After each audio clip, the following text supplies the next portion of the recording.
fasting method. I give a webinar. It's an open forum. People ask me question and answers.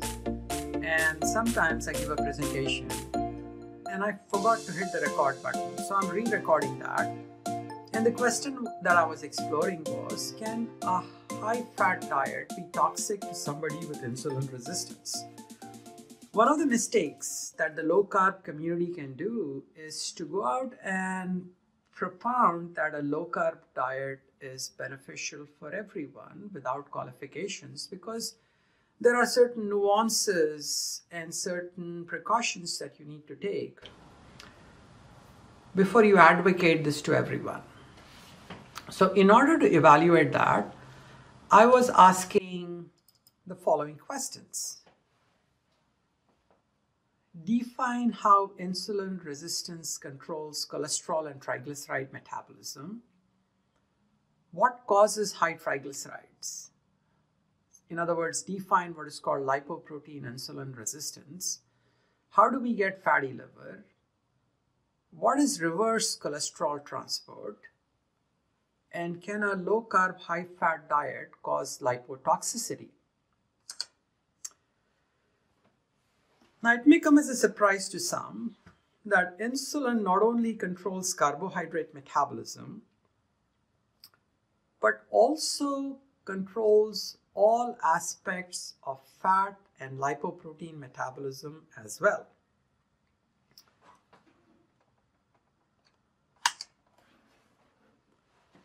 So let's start out with the basics. How do we define insulin resistance? Insulin resistance is decreased insulin responsiveness or action at the level of the liver, the muscles, and the adipose tissue cells. When the liver is insulin resistant, there's an increased amount of sugar output or hepatic glucose output.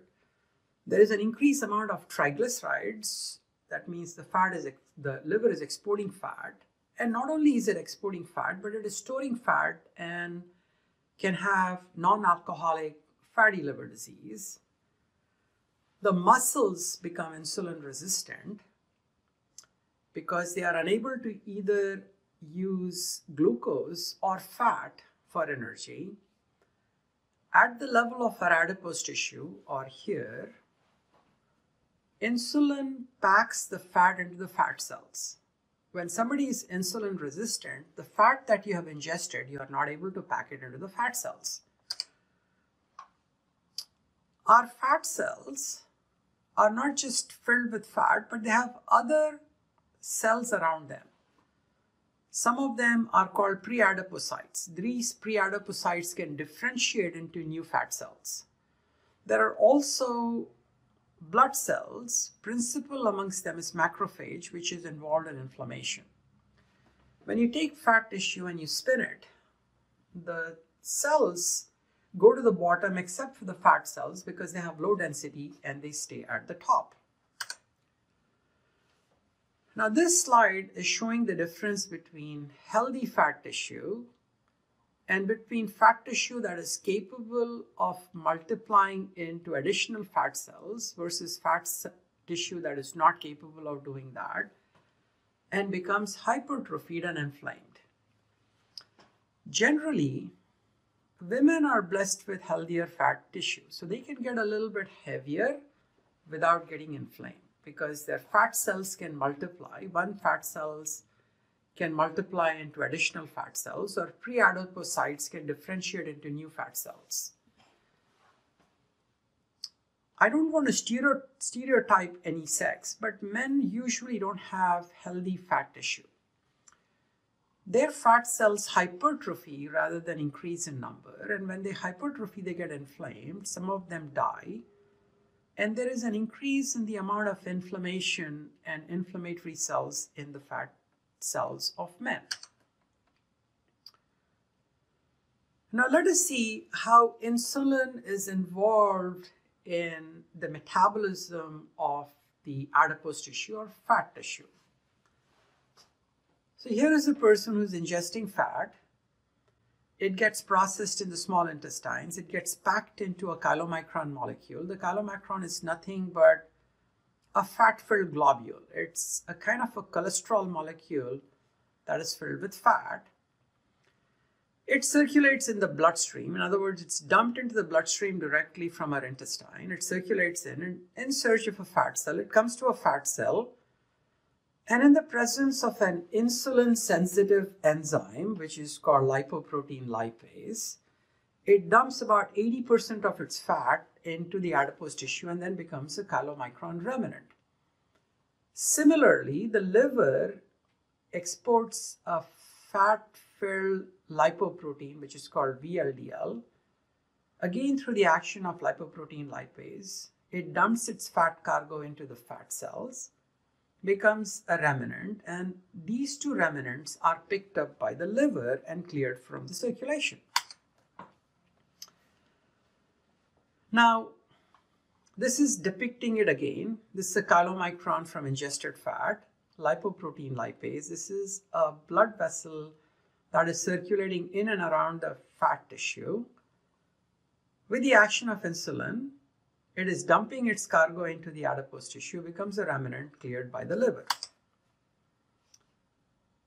Now, what happens in the setting of insulin resistance? In the setting of insulin resistance, the chylomicron is unable to dump its fat content into the fat cells because the adipose tissue is resistant to the action of insulin. Lipoprotein lipase does not work. And neither does it work for VLDL. So what happens is that this being unable to dump its fat cargo becomes a larger remnant. A larger remnant meaning that it is filled with fat, and this fat-filled remnants are now cleared by the liver. So the liver, in the setting of insulin resistance, is getting an extra load of fat. Now, is it getting an extra load of fat from the fat cells as well? We already mentioned that the fat tissue is resistant to the action of lipoprotein lipase, so it cannot pack fat into it. But in addition to that, the fat cells are continually releasing fat into the bloodstream for our use. But in the setting of insulin resistance, this lipolysis is uninhibited. In other words, the fat cells are dumping fat into our circulation when it is not needed. So these fatty acids are then picked up in the circulation by albumin. This complex goes to the liver, and there is an increased uptake of fatty acids because of lipolysis in the liver. As if this were not enough, we already mentioned that chylomicron remnants are larger in insulin resistance, so the liver is getting a large amount of fat through that source. The fat cells are just basically leaching fatty acids into the bloodstream, and so the liver is getting more fat through that source. But there is also increased production of fat in the liver. How so? Now, this process is called de novo lipogenesis, and the ingested carbohydrates are then picked up by the liver, and instead of being burned and stored as glycogen, which we will see in an insulin-sensitive state, the insulin resistance through several biochemical steps is increasing the fat manufacturing machinery in the liver. So it takes an ingested carbohydrate and converts it into fat through a process called de novo lipogenesis. So the liver is getting extra fat from three sources. One, from increased lipolysis. The fat cells are basically leaching fat into the circulation. Two, because the fat cells are unable to take the ingested fat through chylomicrons. These chylomicrons are larger, they are cleared by the liver, so the liver is being dumped with more fat. And if that were not enough, the fat manufacturing machinery from carbohydrate is jacked up, and so the liver makes a large amount of its own fat. So what does the liver do with the extra fat? It can either burn it, it can store it as lipid droplets, and these lipid droplets can then, if they increase in number, can cause fatty liver disease, or it can export it as VLDL. So it's exporting triglycerides as fat-filled lipoprotein molecules called VLDL. This is a healthy liver architecture. When you get fatty liver, it shows that there is fat-filled liver on microscope. Fatty liver disease is a spectrum from healthy to inflammation to scar tissue, which is fibrosis, irreversible scar tissue, which is cirrhosis, and then it can progress to hepatocellular cancer. The earlier stages of fatty liver disease are reversible, but perhaps cirrhosis is not. Now, I promised you that I will explain to you what is the action of insulin on the liver in an insulin-sensitive individual in whom insulin is working well. So this person who is ingesting a standard American diet, carbohydrates, but is insulin sensitive, it can take in the carbohydrate and burn it or store it as glycogen. Because somebody is ingesting carbohydrate in an insulin sensitive state, the liver says, hey, we have enough carbs coming in. I don't need to put out carbs. So this process called hepatic glucose output is reduced. In a low carbohydrate state of fasting, somebody is not eating at all or not eating carbs. There are no carbs coming to the liver. So the liver is not going to burn the carbs or store them because it's not getting any. But instead of that, what it's going to do is it's going to make carbs through a process called gluconeogenesis. So it's going to take the glycerol from the fatty acids and going to take amino acids from muscle breakdown, and in the process of converting it into glucose through gluconeogenesis, it increases what is called hepatic glucose output. So in the fasted situation, in a low carb situation, the liver is charged with the responsibility of making glucose for brain use. And that's an important function. But when somebody is eating, that hepatic glucose output should be shut down so that glucose levels don't go up. However, in an insulin resistant state, the action of insulin on carbohydrates in terms of oxidation is reduced, so it cannot burn it. It cannot store it as glycogen. On the other hand, insulin jacks up the machinery for converting it into fat, de novo lipogenesis, and the extra insulin that is present, because liver is insulin resistant, it is unable to prevent new glucose from being formed, so gluconeogenesis is jacked up. So in other words, an insulin-resistant liver, despite the person eating carbohydrates and putting glucose into their bloodstream, the liver continues to make glucose, which is the wrong thing to do in that situation.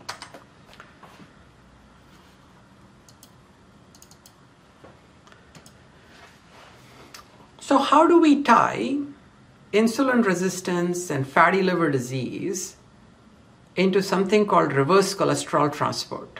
Because that's something I promised that I would explore. So this is a blood vessel. So let me kind of take you through that. It's a little complicated slide. This is the outer wall of the blood vessel, the media or the middle wall, and then there is a lining of endothelial cells. This is one wall, this is the opposing wall, this is the lumen out here. And all of us, with aging, with high blood pressure, with stress, are going to get vessel injury. So this vessel is injured, and there is denudation of the lining or the endothelium. When there is damage, the LDL, in my opinion, comes to repair that damage. I have a YouTube video out which is called "Is Oxidized LDL an Injured Firefighter or an Arsonist?" It is worth a view, and I would like you to go review that subject there because I'm not going to cover it out here. Suffice it to say that LDL has many antioxidants. It comes here to heal the oxidative damage, the free radicals or the oxygen radicals that cause oxidative injury, and in the process, the LDL, while it's healing, gets oxidized. This oxidized LDL can no longer be picked up by the liver. It's picked up by cells in our media and adventitia, and these are called macrophages. So the macrophages ingest this LDL, which is oxidized LDL, because it's done its function, it's damaged, and these are clearing mechanisms of the body. Now, in a normal setting, the macrophages have mechanisms for effluxing the cholesterol. They can remove the cholesterol through a process called reverse cholesterol transport. Not only does it happen at the level of the macrophages, but it happens in every cell, especially in somebody who's fasting and is having autophagy. But perhaps vascular reverse cholesterol transport is most important. So there is export or efflux of cholesterol to a waiting HDL molecule. The HDL molecule undergoes maturation by esterifying the cholesterol. In other words, to the cholesterol, a fatty acid is added. That's called esterification. That is done through an enzyme called LCAT, lysolecithin cholesterol acyltransferase. And then after that is done, the HDL becomes larger. It's called large HDL2. And this large HDL2 can either go directly to the liver and dump its cholesterol content. The lipoprotein or the apoprotein of HDL, ApoA1, is recycled for further cholesterol transport. However, this is perhaps not as important as the other branch of cholesterol transport, in which the HDL molecule is dumping its cholesterol cargo into an LDL molecule. So LDL, which many people call as the bad cholesterol, I would like to call it the other good cholesterol, is involved in reverse cholesterol transport, perhaps more than HDL alone. This is happening through an enzyme called cholesterol ester transfer protein, that is CETP. This is mislabeled out here. Because in a healthy individual, the triglyceride-rich lipoprotein, so the fat in bloodstream is low, this process does not happen. When I meant this process does not happen, I mean there is not a transfer of cholesterol to the triglyceride-rich lipoproteins. But the question that we were trying to explore is that how do high triglycerides reduce reverse cholesterol transport? And the mechanism for that is that as the HDL molecule matures, the high triglycerides are favored by the cholesterol ester transfer protein, and instead of reverse cholesterol transport going to the liver, it goes to the triglycerides. And when it goes to the triglycerides, the apolipoprotein, or the protein of the HDL, is then subsequently destroyed by proteases. So in other words, it interrupts the recycling of HDL and it interrupts the reverse cholesterol transport. So one of the best ways to remove reverse cholesterol transport, or to inhibit or reduce reverse cholesterol transport, is to have high triglycerides in the setting of insulin resistance. And these high triglycerides are unable to dump their cargo into the fat cells. They will then find a suitable organ like the liver, cause fatty liver disease, or go to the pancreas and cause fatty pancreas with additional damage.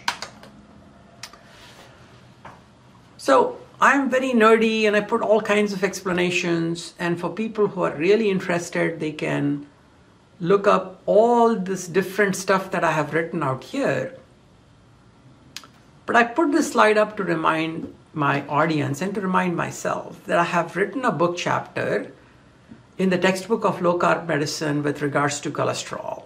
And this is one of the figures that I'm going to put in there, that there is compromise in reverse cholesterol transport in metabolic syndrome, and possibly with statins and PCSK9 inhibitors. I've already told you how metabolic syndrome causes that. Let me take you and explain to you how statins and PCSK9 inhibitors do that. So when you inhibit reverse cholesterol transport, you form foam cells. In other words, the macrophages keep ingesting oxidized LDL, but they are unable to efflux it. So this is a concept that I'm explaining before I talk about statins and PCSK9 inhibitors as to how they inhibit reverse cholesterol transport. When you inhibit reverse cholesterol transport, you form foam cells. These are fat-filled, cholesterol-filled macrophages in the blood vessel wall. And when they get sufficiently full, they rupture. And when they rupture, they release its fat content into the blood vessel that incites a blood clot and platelets and fibrin. And when this blood clot goes to completion, it occludes the blood vessel and causes either a stroke or a heart attack. So you want robust reverse cholesterol transport in order to prevent vascular events. So what's the mechanism by which statins and PCSK9 inhibitors reduce reverse cholesterol transport? As you know, the statins reduce the LDL perhaps by up to 50%. The PCSK9 inhibitors reduce it to as much as 70%. There are trials in which the LDL has gone down to 30 milligrams per deciliter in the PCSK9 inhibitor trials. When you reduce LDL that dramatically, you reduce reverse cholesterol transport to the liver. So here is a situation in which people have metabolic syndrome versus control. This is a study. And there are three components to the metabolic syndrome. One is high triglycerides. Second is high levels of small dense LDL. In other words, even though the LDL level doesn't change, the small dense LDL goes up. And the third component is reduced HDL. So the small dense LDL is larger in metabolic syndrome people. The HDL2, which is the more mature form of HDL, is lower. And these are biochemical markers. This is another biochemical marker. HDL2 is a more mature form compared to HDL3, and we are looking at the ratio here.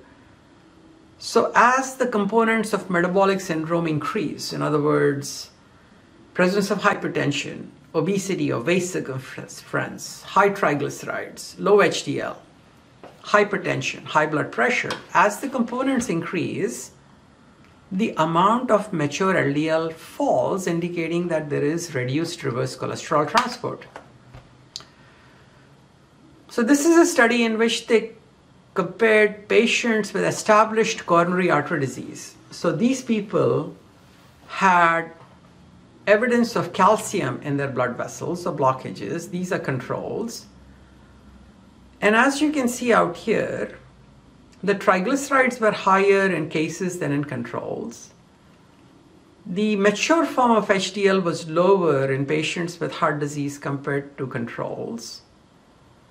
The LDL cholesterol was not very different. But the reason I put this slide up is for this particular reason. There is a reduced clearance of ingested fat in people with metabolic syndrome and coronary artery disease. So in this coronary artery disease population that had underlying metabolic syndrome, fat is ingested, and compared to controls, the fat levels remain high at 4, 6, and 8 hours compared to the controls, indicating that there is presence of triglycerides or presence of fat in your bloodstream because you are unable to dump the fat into the fat cells. So people have attempted to meddle with reverse cholesterol transport. This is one of the slides that I had used in which it says that when people are undergoing autophagy, when cells are undergoing autophagy, the apolipoprotein of HDL picks up the cholesterol from the cells and then takes it to the LDL. So this is the HDL that is matured. The HDL is then transferring the cholesterol to the LDL, and the LDL then is causing reverse cholesterol transport. And I think This is just an animation that's showing the HDL giving cholesterol to the LDL then giving cholesterol back to the liver in a process which is called reverse cholesterol transport.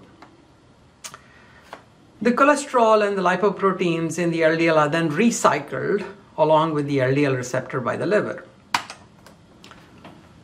So a study was done which is called the Illuminate trial, and they said that high HDL in the bloodstream is beneficial. And we should produce high HDL by inhibiting cholesterol ester transfer protein. In other words, the transfer of cholesterol from HDL to LDL. And I'll tell you why this is important in the cases of statins and PCSK9 inhibitors. So to this group of people, they gave them that CETP inhibitor, and in these people the HDL was much higher, 83 compared to 49. The LDL cholesterol was much lower. So a traditional physician who is trained in lipoproteins would say, he would salivate. He'd say, Mr. So-and-so, you are immune from heart disease now because your HDL is high and your LDL is low. So basically, you're not going to get heart disease. So what happened in this trial?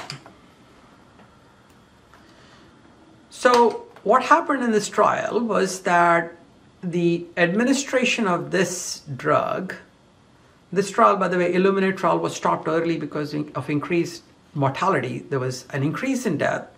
There was an increase in cancer mortality. There was an increase in infections and increase in strokes. The reason is because you made the HDL molecule dysfunctional. One of the important ways in which reverse cholesterol transport happens is by transferring the cholesterol in the HDL to the LDL to aid with the reverse cholesterol transport. And statins and PCSK9 inhibitors do exactly the same, perhaps not in as graphic a way as CETP inhibitors do. So a low carbohydrate, high fat diet in patients with insulin resistance and high triglycerides is not correct because one size does not fit all in terms of dietary recommendations. So the question that comes about is, should we recommend this type of a diet to people with insulin resistance who have high triglycerides? Is there danger of lipotoxicity? Can you exacerbate fatty liver disease? Can you make the non-alcoholic fatty liver disease worse? Can you reduce reverse cholesterol transport in these individuals? Is it possible for you to worsen plaque and increase the risks of strokes and heart attacks in these individuals? Perhaps the answer to that is yes. And I am not suggesting by any means that we should ask these people to take a high carb, low fat diet, because that's only going to make insulin resistance worse. It's going to make de novo lipogenesis worse. What I'm suggesting is that we should have an initial focus on intermittent and long-term fasting, because this way you are promoting insulin sensitivity, you are reducing insulin levels and insulin resistance, that you should advise them to exercise that is optimized to recovery. Now, what does that mean? I have a YouTube video out that talks about how you can tailor the exercise to optimal recovery. This is called my heart rate variability video, and you should look into that. So what diet should be advised to these individuals? The diet that should be advised is a low carbohydrate and low fat. And when you talk about a low carbohydrate, low fat diet, it's an oxymoron. So this is really, when you reduce the carbs, you increase the fat. A low carb, low fat diet is not sustainable because it's basically a lean protein diet.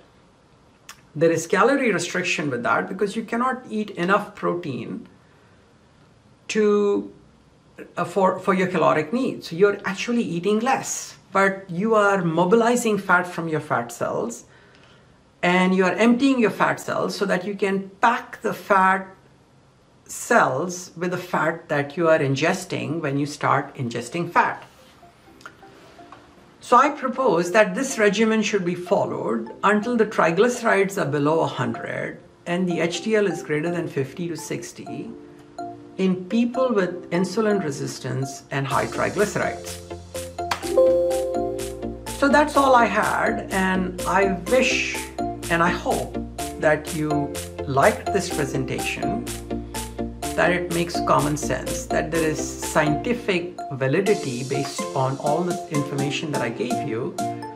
And I would also like to promote our webinar through the fasting method. I would like you to join. You would just have to log on to the fasting method to sign up for the webinar, and that webinar happens on the last Wednesday of every month at 6 p.m. Central Standard Time. Thank you.